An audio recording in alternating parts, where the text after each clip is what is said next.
Halo, selamat datang di channel ini. Ketemu lagi dengan saya, Dr. Iwayan Sugiritama. Pada video kali ini, saya akan masih membahas tentang biologi sel. Ini adalah video kedua. Video pertama membahas tentang struktur dasar dari sel. Nah, pada video kali ini, saya akan membahas tentang membran sel.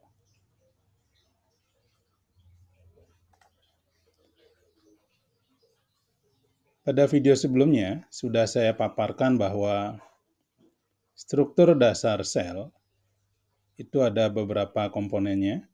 Yang pertama adalah inti sel atau nukleus, kemudian ada sitoplasma, dan ada membran sel yang membatasi sel dengan dunia luar, dengan komponen ekstraselular.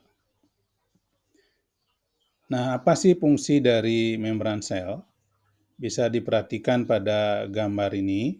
Ini adalah struktur dari membran sel yang juga sudah dibahas secara ringkas pada video sebelumnya, yaitu disusun oleh lipid bilayer, kemudian ada banyak struktur lagi yang ada di sana, ada protein, kolesterol, dan yang lain-lain. Nah, fungsi dari membran sel banyak sekali, yang tentu sangat vital untuk kehidupan dari sel itu sendiri. Yang pertama adalah mempertahankan integritas struktural dari sel, yang artinya adalah membran sel ini menjaga apa-apa yang harusnya ada di dalam sel tetap ada di sana. Kemudian juga fungsinya untuk mengatur apa yang bisa masuk, apa yang tidak boleh masuk. Ini disebut sebagai sifat membran sel yang selective permeable. Jadi dia untuk sesuatu tidak permeable, tidak bisa lewat, tapi untuk sesuatu yang lain dia bisa dilewati. Jadi sifatnya selektif. Membran sel juga mengatur interaksi satu sel dengan sel yang lain, karena ada banyak struktur yang ada di permukaan sel. Contohnya adalah protein-protein yang banyak terlibat dalam interaksi sel dengan sel. Membran sel pada beberapa sel juga berfungsi untuk mengenali antigen, yaitu sel-sel asing yang masuk ke dalam tubuh. Itu dikenali oleh sebuah reseptor yang ada di permukaan atau menempel pada membran sel. Membran sel juga berperan sebagai interface atau antarmuka yang menghubungkan antara komponen di dalam sel dengan struktur yang berada di luar sel.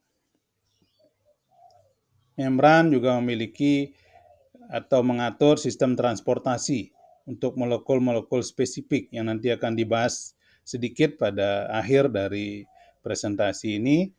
Kemudian membran sel juga bisa membantu sel atau berperan dalam mentransduksikan sinyal fisik maupun kimia dari dalam sel, kemudian akan dikirim ke dalam sel. Atau dia menerima sinyal dari luar, diterima oleh reseptor yang kemudian akan dikonversi atau dirubah menjadi peristiwa atau kejadian yang terjadi kemudian di dalam sel, yang nantinya akan mengatur kinerja dari sel yang mendapat sinyal tersebut. Dan yang terakhir adalah fungsinya membuat kompartemen atau ruangan-ruangan di dalam sel. Karena kita tahu bahwa beberapa organel itu juga dibungkus oleh membran. Kemudian inti sel juga dibungkus oleh membran. Nah, itu peran penting dari membran sel yaitu membuat kompartemen di dalam sel. Karena ada banyak ruangan-ruangan khusus yang diperuntukkan untuk kepentingan khusus dari sel. Karena di sana didapatkan materi khusus atau enzim khusus yang bekerja sama dengan komponen yang lain untuk kepentingan sel itu sendiri. Nah, itulah fungsi dari membran sel. Nah, sekarang kita lihat struktur dari membran sel. Nah, membran sel ini tidak bisa kita amati dengan baik dengan mikroskop cahaya karena terbatas dengan pembesarannya. Jadi pada mikroskop cahaya itu bisa kita lihat sebagai garis tipis di luar dari sel, tapi tidak jelas sekali strukturnya. Dan itu pun kenapa bisa terlihat, karena ada protein lain yang menempel di membran tersebut. Nah, dengan mikroskop elektron, membran sel bisa dilihat dengan lebih baik, ya. Bisa dilihat pada gambar yang berwarna hitam putih yang ditunjuk oleh panah, ya.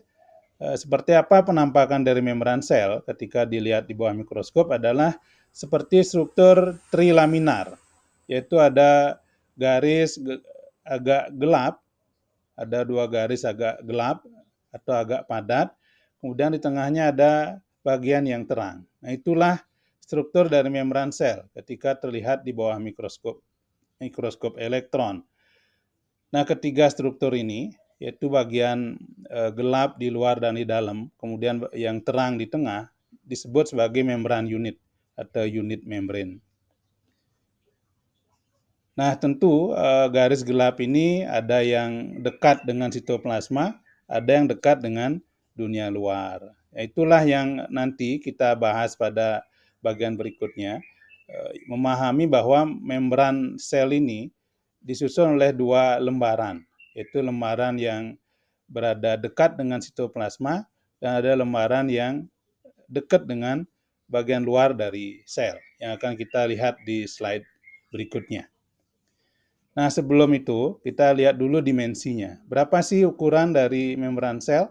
Nah, setelah diperiksa dengan elektron mikroskop, diketahui bahwa tebal masing-masing dari komponen yang 3 tadi, yang trilaminar itu masing-masing 2,5 nanometer, sehingga tebal keseluruhan dari membran sel itu mendekati atau sekitar 7,5 nanometer. Nah, sekarang kita lihat komposisi molekulernya. Apa sih yang membentuk membran sel? Ketika dilihat komponen molekulernya berdasarkan beratnya, maka komposisi dari molekul yang menyusun membran sel itu adalah yang terutama fosfolipid dan protein yang terkait dengan membran sel. Beratnya itu proporsinya kira-kira 1:1 untuk kebanyakan sel yang ada di tubuh kita. Tapi untuk beberapa sel yang khusus, misalnya yang membentuk selubung mielin, itu komposisinya agak berbeda, di mana komponen lipidnya jauh lebih banyak dibandingkan dengan proteinnya, yaitu 4 untuk komponen lipid, 1 untuk komponen protein. Nah, ketika ditanya apa komponen dasar dari membran sel. Jadi komponen dasarnya yang akan dibahas lebih detail berikutnya, itu bisa disebutkan bahwa berupa lipid bilayer, di mana di dalamnya tersuspensi protein-protein. Nah, itulah yang menjadi bentuk dasar atau komponen dasar dari membran sel, yaitu lipid bilayer dengan protein yang tersuspensi di dalamnya, yang nanti akan dibahas lebih detail. Nah, sebelum itu kita tadi sudah memahami bahwa membran sel disusun oleh lipid bilayer yang terlihat di elektron mikroskop sebagai garis gelap yang dua, ya, yang satu dekat dengan sitoplasma, yang satunya lagi dekat dengan bagian luar dari sel. Nah, itu sebenarnya adalah fosfolipid yang dikenal sebagai fosfolipid bilayer. Nah, sekarang kita bahas bagaimana struktur dari fosfolipid. Nah, fosfolipid ini memiliki dua komponen, ya. Ada komponen yang disebut sebagai kepala, ya, kepala dari fosfolipid yang bersifat polar. Nah, ini terletak di permukaan bagian luar dan bagian dalam dari sel. Karena bagian luar dan dalam dari sel ini isinya adalah air, sehingga dia berada di sana karena sesuai sesuatu yang memiliki muatan itu akan bisa dekat dengan air. Nah, sedangkan komponen berikutnya adalah komponen yang non-polar, yaitu berupa dua ekor, ya, jadi bentuknya seperti ekor, itu jumlahnya 2, yang menempel di kepala fosfolipid yang sifatnya non-polar. Nah, karena sifatnya non-polar, maka komponen yang disebut dengan ekor ini akan menjauhi sesuatu yang berisi air, yaitu yang menjauhi bagian luar dari sel, kemudian menjauhi juga bagian dalam dari sel, sehingga kemudian dia berada di bagian dalam. Jadi ekor dari fosfolipid ini ya akan berada di dalam ya, menjauhi air yang berada di luar dan di dalam dari sel. Sehingga dari kedua lapisan fosfolipidnya akan ketemu di dalam komponen dari nonpolarnya. Dan itu akan membentuk ikatan non-kovalen antar bagian yang nonpolar ini. Dan itu bisa membantu untuk melekatkan dia, walaupun secara lemah. Nah, itulah komponen dari fosfolipid. Nah, berikutnya juga dikenal bahwa sifat dari fosfolipid itu amfifatik. Kenapa amfifatik? Amfifatik artinya sesuatu yang bisa larut di air dan pelarut yang nonpolar. Nah, kenapa muncul sifat amfifatik ini? Karena komponennya yang tadi sudah dibahas ya. Ada komponen yang polar yang dibentuk oleh kepala dari fosfolipid dan ada komponen yang nonpolar yang dibentuk oleh ekor asam lemak. Itulah yang menyebabkan membran sel yaitu bersifat amfifatik. Nah, beberapa komponen lain yang juga bersifat amfifatik dan ditemukan di membran sel adalah glikoprotein dan juga kolesterol. Sehingga bisa kita sebutkan bahwa salah satu sifat dari membran sel adalah amfifatik, yaitu dia bisa larut di pelarut air, juga pelarut yang nonpolar. Nah, sekarang kita lihat lebih detail komposisi dari fosfolipid, apa penyusunnya. Tadi sudah disebutkan ada kepala, ada ekor. Kepalanya bersifat polar, ekornya bersifat nonpolar. Apa yang menyusun kepala dari fosfolipid? Yaitu ada komponen gliserol yang bermuatan positif dan kemudian menempel pada gugus fosfat yang bermuatan negatif. Sedangkan ekornya dari fosfolipid ini disusun oleh asam lemak yang jumlahnya ada 2, tapi biasanya hanya satu yang jenuh.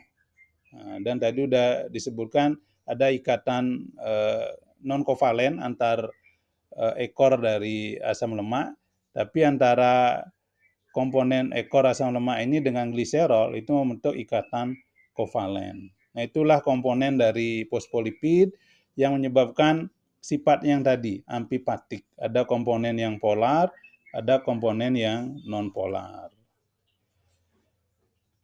Nah, selain fosfolipid, ternyata pada membran sel itu ada komponen lain, yaitu kolesterol. Bisa dilihat pada gambar yang berwarna merah ya. Kolesterol itu tersebar di antara komponen fosfolipid. Jadi dia tersebar di mana-mana di membran sel di antara komponen fosfolipid. Peran dari kolesterol pada membran sel yaitu meningkatkan fluiditas dari membran. Jadi komponen ini cukup banyak ditemukan pada membran sel. Nah, sekarang kita bahas komponen yang sangat penting untuk membran sel karena perannya sangat banyak ya, yang nanti akan dibahas pada bagian berikutnya, yaitu hubungannya dengan transport transmembran ya. Jadi pada membran sel ditemukan 2 jenis protein.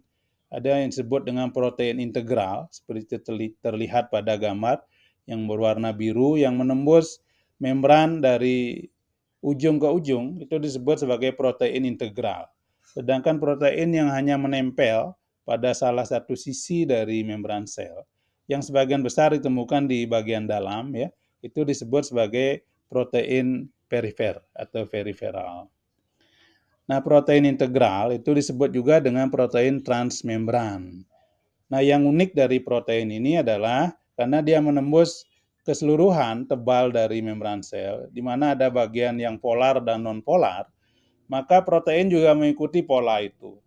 bagian yang dekat dengan kepala dari fosfolipid itu sifatnya polar asam aminonya atau hidrofilik. Sedangkan yang berada dari dalam itu memiliki sifat hidrofobik. Jadi protein yang transmembran juga mengikuti sifat-sifat dari membran sel, di mana bagian luarnya hidrofilik sedangkan bagian dalamnya hidrofobik. Nah, protein transmembran ini tadi udah disinggung banyak perannya ya. Bisa sebagai channel protein, bisa sebagai reseptor juga nanti ya, yang akan memfasilitasi pergerakan molekul melewati membran sel. Nah, ada juga protein yang ternyata sangat panjang strukturnya, sehingga dia menembus membran berkali-kali, sehingga disebut sebagai protein multipass, seperti ditunjuk pada gambar yang berwarna biru ya. Nah, ini ada banyak jenis protein seperti ini yang nanti akan dibahas ya pada komunikasi antar sel, di mana sebagian itu berperan sebagai reseptor yang nanti akan bisa menerima ligan, kemudian akan mengalami perubahan dan akan memberikan pesan kepada sel untuk melakukan sesuatu melalui second messenger misalnya atau pembawa pesan kedua. Nah, itulah komponen dari membran sel yang tadi udah disinggung. Jadi kita ulang, ada namanya phospholipid bilayer yang memiliki sifat amfipatik. Kemudian di dalamnya tersebar ada kolesterol yang meningkatkan fluiditasnya. Dan ada komponen sangat penting yaitu protein. Ada protein integral yang pada gambar ini berwarna merah tua. Dan ada protein periferal. Kemudian muncul sebuah konsep bahwa membran sel ini dibayangkan seperti sebuah model mosaik yang cair. Jadi mirip dengan kalau diandaikan protein-protein itu adalah gunung-gunung es ya, seperti di daerah kutub yang mengapung di dalam lautan. Jadi lautannya itu adalah membran sel. Jadi konsep ini membayangkan bahwa protein itu sifatnya tidak statis di sebuah lokasi, tapi dia bisa bergerak ke sana kemari ya, karena sifat dari membran sel adalah memiliki fluiditas. Jadi dia sifatnya cair kecuali pada beberapa situasi di mana pergerakan protein ini bisa terbatas ketika muncul cell to cell junction. Ada ikatan sel dengan sel, misalnya contohnya pada kasus epitel, di mana polaritasnya itu pada bagian perifer, bagian pinggir dari sel-sel epitel ada banyak ikatan antar sel. Misalnya ada tight junction, kemudian ada sonula adherent, kemudian ada desmosom, ada gap junction dan hemidesmosom, itu bisa menghambat pergerakan dari protein yang mengapung pada membran sel. Tapi di luar itu, protein bisa bergerak cukup bebas. Jadi dia bisa berpindah dari satu wilayah ke wilayah yang lain. Itulah konsep model mosaik cair untuk membran sel. Nah, kita bahas sedikit tentang protein secara lebih detail ya. Jadi tadi protein integral sudah, sekarang protein yang periferal. Tadi udah disinggung ya, protein periferal ini biasanya lebih banyak ditemukan di bagian dalam dari membran sel, yaitu pada aspek sitoplasma. Tapi juga bisa ditemukan sedikit pada bagian luar ya. Nah, protein-protein ini bisa membentuk ikatan baik dengan molekul fosfolipid atau dengan protein transmembran. Nah, peran dari protein ini bisa sebagai salah satunya pembawa pesan sekunder, atau dia bisa berperan dalam membentuk struktur yang nanti berhubungan dengan sitoskeleton, misalnya membentuk struktur desmosom atau hemidesmosom. Itulah peran dari komponen protein perifer pada membran sel. Nah, ada sebuah penelitian di mana ingin mengetahui distribusi protein pada membran sel lebih banyak pada bagian lembaran bagian luar atau bagian dalam. Nah, dengan teknik freeze fracture ya, jadi dilakukan freeze fracture, kemudian lembaran dari lipid bilayer bisa dibuka, sehingga dikenal ada dua istilah ya, ada P phase, ada E phase ya. P phase itu letaknya di dekat dengan protoplasma di bagian dalam, sedangkan E phase itu yang E-phase di bagian luar. Nah, ternyata ditemukan bahwa protein seperti terlihat pada gambar itu lebih banyak menempel pada lembaran yang dekat dengan sitoplasma atau dekat dengan protoplasma, atau nama lainnya adalah P-phase ya. Jadi lebih banyak di sana menempel protein yang ada di membran sel. Nah, kemudian ada komponen lain yang ditemukan pada beberapa organ, yaitu namanya glikokalix. Nah, glikokalix ini adalah rantai karbohidrat yang menempel secara kovalen pada protein transmembran. Nah, ini biasanya ditemukan pada organ-organ ya, sel-sel yang menyusun organ di organ-organ pencernaan, yang fungsinya adalah membentuk semacam lapisan di atas permukaan membran, yang fungsinya salah satunya untuk melindungi permukaan dari sel agar tidak mudah mengalami cedera. Nah, ini sedikit pengantar untuk topik berikutnya. Pada bagian berikutnya, bagian ketiga dari pembahasan tentang biologi sel akan dibahas tentang transport transmembran. Ini menggambarkan bahwa peran dari protein yang ada di membran sel itu adalah untuk transport, salah satunya yang sangat penting. Jadi ada beberapa perannya, bisa membentuk channel, saluran, atau dia menjadi carrier protein. Ya, sangat penting peran dari protein ini, yaitu memfasilitasi protein, molekul yang harus lewat, yang tidak bisa lewat dengan difusi. Jadi yang bisa lewat dengan difusi nggak membutuhkan protein. Ya, ketika dia nggak bisa lewat dengan difusi, misalnya karena muatannya, kemudian karena ukurannya yang besar, maka butuh bantuan dari protein-protein transmembran khususnya, yang nanti akan dibahas pada topik berikutnya di video ketiga. Nah, itulah pembahasan saya tentang membran sel ya. Kita bisa membuat beberapa kesimpulan ya, bahwa membran sel ini disusun oleh fosfolipid bilayer bersifat amfipatik. Nah, terdapat protein integral dan periferal yang berperan membentuk kanal-kanal ion atau sebagai reseptor. Nah, di membran sel juga ditemukan kolesterol yang perannya meningkatkan fluiditas dari membran. Nah, fungsi membran itu sangat banyak. Yang utama adalah menjaga integritas dari sel untuk transportasi, komunikasi, dan membentuk kompartemen pada sel. Demikian yang bisa saya sampaikan tentang membran sel. Mudah-mudahan ada manfaatnya. Terima kasih sudah menyimak, dan sampai ketemu pada video berikutnya.